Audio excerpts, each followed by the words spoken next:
Sans tricher, dites-moi le nom de l'un des personnages du premier film et vous n'avez pas le droit de dire un personnage d'Avatar.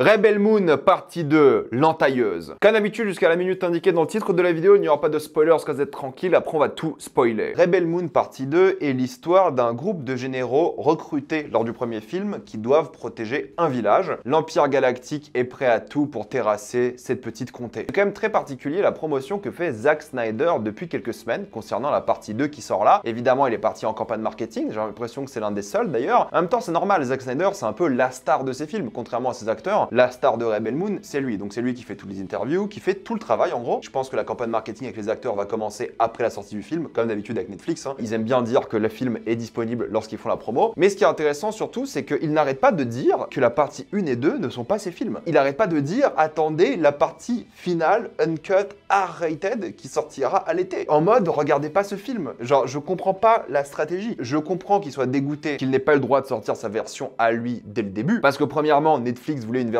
familiale pour Noël et pour maintenant. Et surtout que Netflix voulait évidemment profiter de l'effet Director's Cut, l'effet marketing de Zack Snyder. Mais Zack Snyder, dans toutes les interviews, il arrête pas de le dire et c'est assez triste à voir. En même temps, je le comprends parce qu'il doit être frustré et ça se voit encore plus dans ce film-là. Ce film-là souffre encore plus que le premier du fait que c'est une version pas finie. Parce que vu que c'est un film qui est beaucoup plus sur l'action que le premier, la dernière heure du film, c'est quasiment que de l'action, on voit clairement que la violence a été enlevée, on voit qu'il n'y a pas d'impact sur les coups de poing, on voit que tout a été réduit pour que ça passe quoi. Et du coup les scènes sont hyper cutées et visuellement le film va pas au bout des choses. Et tu vois qu'il manque beaucoup de scènes quoi. Mais est-ce que j'ai envie de voir la version R-rated maintenant que ces deux films sont sortis? La réponse est que oui et non, dans le sens où je pense pas que ça va sauver les films. Je pense par contre que ça sera forcément mieux, mais je suis curieux genre intellectuellement. J'ai envie de savoir ce que ça va donner juste pour pouvoir comparer. Et j'espère qu'ils vont sortir les deux films d'un coup en R-rated ou alors un grand film de 6 heures comme il avait prévu quoi. Je sais pas si c'est 6 heures mais 4h30 ou un truc comme ça. Bref, la version longue des deux films. Parce que ça se ressent que c'est un film qui a été coupé en deux encore plus, et au moins qu'ils assument et qu'ils sortent la version longue bientôt quoi. Zack Snyder l'a dit, ça sera sa version à lui, finale, et si ça se passe bien, il fera des suites. Il a des idées pour 6 films. Zack Snyder, il est en train de faire son James Cameron, mais bon, peu importe, au moins James Cameron, il a du talent. Ah, la blague. À la fois, ça me rend un peu triste pour lui, mais en même temps, je suis quasiment sûr que lorsque Rebel Moon va sortir, en version finale en tout cas, ça sera pas glorieux non plus. Mais on sait pas, on verra bien. Pour parler de ce film-là, c'est vrai qu'il est très drôle, le début. Le début, c'est un résumé du premier film. Netflix a complètement compris que personne n'allait se rappeler du film, ils ont mis un résumé du premier, et c'est pas un résumé en mode générique, hein. Non, c'est un narrateur, et pas n'importe lequel, Anthony Hopkins, qui te résume le premier film. Et au fait, n'oublie pas ce qui s'est passé dans le premier film. Il a bien fait de résumer, parce que je pense que la majorité des gens ont oublié. De toute façon, la majorité des gens ont regardé le premier film en étant sur leur téléphone. Et pour le coup, ça se voit que c'est clairement la suite directe, ils ont filmé ça en même temps, il y a une coupure assez distincte dans le film, et continue sur le lore building, il essaie de développer son univers, tellement qu'il oublie l'histoire principale, je dirais, et il fait du lore building, t'as l'impression, pour essayer de créer des spin-offs par la suite. Je trouve ça un peu malhonnête, mais à la limite, c'est pas très grave. C'est surtout flagrant dans les flashbacks, mais on en parle après. Il continue son délire un peu métal hurlant, c'est ce qu'il dit, hein, sa grosse référence pour le coup. Je suis pas fan de métal hurlant, non pas parce que j'aime pas, mais c'est juste que je connais pas assez. Mais c'est typiquement les nazis intergalactiques contre le petit village celtique, et c'est l'ambiance du film. Et quand je dis que ça avance pas dans l'histoire, en vrai, ça n'avance pas dans l'histoire. Le début et la fin de ce film, pas grand chose a changé au final. Mis à part les flashbacks et le lore building, je dirais pas qu'on est exactement au même stade au début et à la fin, mais ça n'a pas avancé des masses. Et c'est le souci de la narration, hein, c'est que Zack Snyder il a 1 heure pour préparer la bataille. D'un côté, les méchants nazis, ils s'inspirent de l'Empire romain, sont obsédés par des cicatrices et par des symboles et par la purité génétique, ne font rien, ils font que papoter. Ce qui montre un peu leur ego, mais c'est juste que le scénario savait pas quoi leur donner à faire et du coup ils font rien. Mais au moins, les gentils, qui sont bien moins puissants, bien moins nombreux, qui ont quasiment aucune chance de gagner, eux se préparent de manière un peu charmante, voilà, on passe beaucoup de temps avec eux. Les mercenaires qui sont arrivés s'intègrent un peu à la population, on prend du temps pour voir un peu les interactions avec eux, les villageois offrent un peu des cadeaux aux héros, on les intègre à la culture et tout, c'est assez mignon, c'est assez charmant. Le général Jimununsu,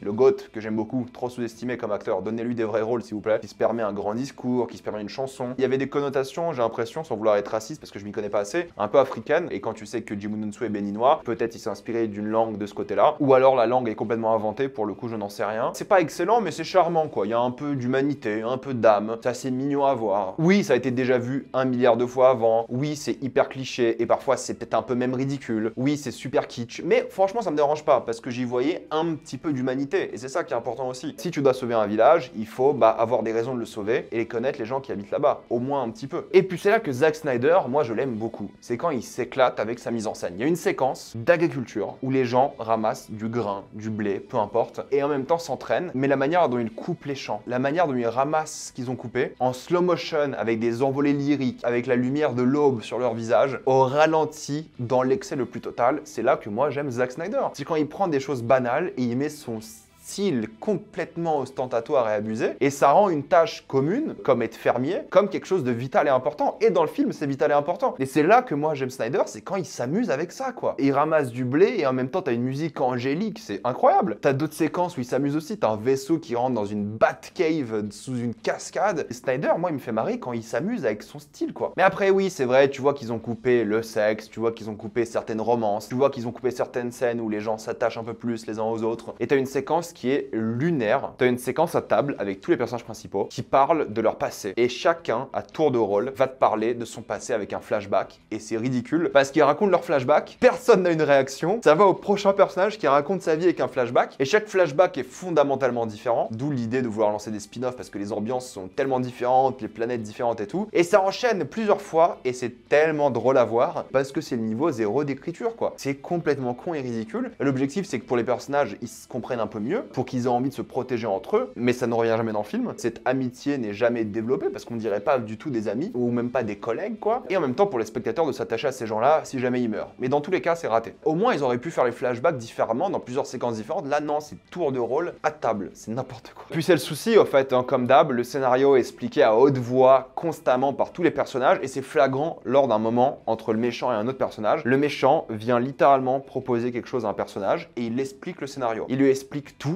alors que le personnage le sait déjà. Et c'est là que tu te rends compte que c'est débile et que tout le film c'est ça. C'est des explications qui ne font jamais avancer l'histoire, qui ne font qu'expliquer le passé des personnages, leur vie, à haute voix, sans jamais le montrer que par les visuels. Tout ça pour que le spectateur s'y attache. Mais c'est raté. Et en plus, ça prend le spectateur pour un con. Les personnages, zéro évolution, aucune alchimie entre eux, ils sont clairement ratés pour le coup, soyons honnêtes. Même le robot aurait pu être intéressant, c'est raté aussi. Du coup, lorsque des gens meurent, tu t'en fous. T'as même des gens random qui meurent et pareil, ça va en mode slow motion, musique, envolée lyrique, angélique et tout. Et un gars il meurt, tu connais même pas son prénom. Et t'as d'autres gens que tu connais qui meurent qui ont moins le droit à ce traitement-là, quoi. Enfin, c'est n'importe quoi. C'est super mélodramatique. Ça essaie de parler des thématiques de l'oppression, du sacrifice, mais c'est raté. L'oppression pour les enfants. Puis les acteurs, ils sont tous mauvais. Et c'est pas leur faute, je pense, parce que je pense qu'il y a plein de séquences qui ont été coupées. Je pense qu'il y a des lignes de dialogue qui ont été coupées. Je pense que la direction d'acteurs est catastrophique. Et puis les dialogues sont clairement risibles, en plus de tout expliquer à haute voix. C'est très dur d'aimer les personnages, hein, c'est clair et net. Et puis les visuels, c'est pareil, hein, les vaisseaux font très artificiel de l'intérieur, t'as des grands flous, tu vois que tout a été fait en studio, sauf quelques scènes, pour le coup, là on a bien l'impression. Il y a une scène en flashback qui n'a pas été faite en studio, ou quasiment pas, en tout cas elle rend très bien, mais je pense qu'elle a été faite dehors justement. Il n'y a pas de profondeur, t'as l'impression qu'ils étaient dans le volume ou un truc comme ça, du flou constamment, du motion blur de fou, ça pique les yeux honnêtement. Et le style de Zack Snyder là, il est assez agressif mais dans le mauvais sens du terme. Les barbes et les cheveux de tous les personnages sont horribles, surtout les barbes, franchement elles font extrêmement fausses. Et puis typiquement les problèmes de cette version là, c'est qu'à un moment t'as un plan dans un vaisseau où t'as deux personnages qui se battent et la caméra est postée dans le vaisseau et genre le combat dure quelques secondes mais la caméra ne cut jamais. Pourtant tu vois qu'il y a un couteau en main et tu vois que le couteau aurait pu être un danger, mais vu qu'il cut jamais, t'as l'impression qu'il cut dans la version longue. Et ça arrive constamment, t'as plein de scènes où qui sont trop charcutées pour pas montrer les impacts, le sang, la violence, ou t'as des séquences qui sont bizarrement filmées d'un seul plan, ce qui est très particulier pour Zack Snyder, il le fait jamais, pour cacher quelque chose quoi. Ça se voit encore plus que c'est une version très handicapée. Puis il en fait des caisses avec les lasers qui sont toujours à 2 cm de toucher les gens, tu vois pas assez de gens mourir je trouve, ou alors c'est pas très bien fait. Au moins on se repère dans la géographie du combat final, c'est déjà ça. Et il y a quelques slow motion qui sont pas mal réussis, assez esthétiques, et les explosions sont plutôt stylées en termes d'effets visuels. Mais d'un autre côté, t'auras des doublures numériques qui seront affreusement moches pour le coup, et ça c'est vraiment dommage. Ça te sort clairement du film pour le coup. Encore une fois, c'est kitsch, c'est risible, ça se rapproche beaucoup plus du nanar qu'autre chose. Quand t'as aucune profondeur de champ, t'as du mal à considérer l'action comme épique quand t'as l'impression que c'est fait dans un studio de 20 mètres carrés quoi. J'exagère quand je dis 20 mètres carrés, un gros studio, mais bon, t'as ce côté très enfermé, ça marche pas dans la scène d'action. d'action qui est censée être grande, épique, et au final, tu vois jamais un peu l'échelle du combat et t'es toujours perdu. Ils se battent contre des PNJ, quoi. Aucun ennemi n'a un peu de personnalité comme dans tous les films de guerre où il y a 1 milliard d'ennemis. Tu sais, ils en trouvent toujours 2 ou 3 qui ont un physique un peu différent, qui ont une séquence ou deux avec un peu de personnalité. Pas besoin qu'ils parlent, hein, mais juste de la personnalité, là, pas du tout. Ils font ça avec un robot à un moment, mais pareil, c'est tellement vite expédié et mal foutu, c'est trop dommage. Après, oui, les gens qui aiment bien les scènes d'action de Snyder, bah vous allez kiffer ces scènes d'action ici. Mais moi, j'ai trouvé ça affreusement long. 2 heures, c'était une torture. Franchement, ce film-là, il est plié en 1h20. La scène d'action n'avait aucune raison d'être aussi longue, surtout vu sa qualité, et le film n'ose même pas teaser la suite. Au moins, je me suis dit, ok, à la fin, il y aura un truc, ça va teaser une suite, ça va peut-être me donner un peu envie. Mais non, en fait. Ça parle un peu des trucs que t'as vu dans des flashbacks et tout, et il y a des révélations, mais clairement, t'as l'impression qu'ils ont oublié toute une grosse intrigue du premier film, avec un méchant, et ils l'ont décalé dans le film 3-4, quoi. Film 3-4 qui n'existe pas pour l'instant. Pour conclure, si vous n'avez pas aimé le premier, vous n'avez pas aimé celui-ci, les fans de Zack Snyder, vous allez peut-être vous y retrouver. Moi, j'ai trouvé ça nul. C'était pas un plaisir dès ce vendredi matin de regarder ça. Pas grand-chose à sauver, pour le coup. Je suis curieux quand même un petit peu de la version longue, voir si ça peut sauver un peu le truc, mais je suis même pas sûr à ce stade. Il y a plein de gens qui vont aimer, tant mieux. J'ai vu 1 heure avec un peu d'humanité, d'âme, quelques bonnes idées dans les scènes d'action, un tout petit peu,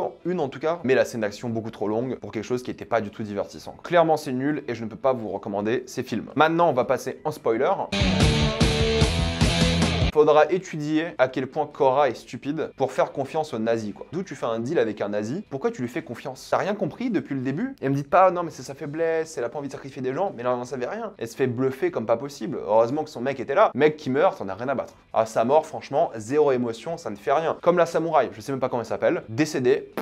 On s'en fout. La scène d'action avec elle était nulle, tu vois très bien que c'était cuté, il n'y a aucun coup de sabre qui touche qui que ce soit, et sa mort, tout le monde s'en fout. C'est quoi ce délire? Et de toute façon, lorsque le méchant a quitté la scène d'action finale, là, le combat, c'est contre des PNJ inintéressants, et forcément, t'es pas investi dans le combat. Déjà que t'en as rien à battre si les personnages survivent ou meurent, alors si tu te bats contre des gens inintéressants et pas stylés, c'est quoi l'intérêt de ce film? Vous allez me dire, non mais au moins les visuels sont bien. Bon. Par contre, j'ai bien aimé l'idée du combat dans le vaisseau, où justement les deux se battent alors que le vaisseau est en pleine chute libre. C'est un peu intéressant parce qu'ils interagissent avec l'environnement, le fait que ce soit en chute, il y a plein de trucs qui leur tombent dessus, ils font du pole dance, ils s'amusent un peu avec le concept, et ça que j'aime bien chez Snyder, c'est quand il s'amuse avec son concept. Mais la très grande majorité du cas, il le fait pas, il s'amuse pas du tout. Le mec est chiant. Chaque idée cool qu'il a est frustrante parce qu'il va pas au bout des choses. J'ai trop hâte de voir ce qui s'est passé avec la princesse et la rébellion. Oh oui. Je m'arrête là, y a rien à dire. Vous allez encore dire que je suis un aigri, je sers à rien, je suis un rageux, d'accord. C'était nul. Dites-moi si vous avez adoré ou pas, j'ai envie d'avoir votre avis, mais c'était d'après moi catastrophique. Comme d'habitude, pensez à vous abonner à la chaîne pour plus de vidéos. Mettez un j'aime, ça aide beaucoup la chaîne. Suivez-moi sur tous mes réseaux pour plus de débats, critiques, actualités et concours. Je vous dis à la prochaine fois. Salut à tous.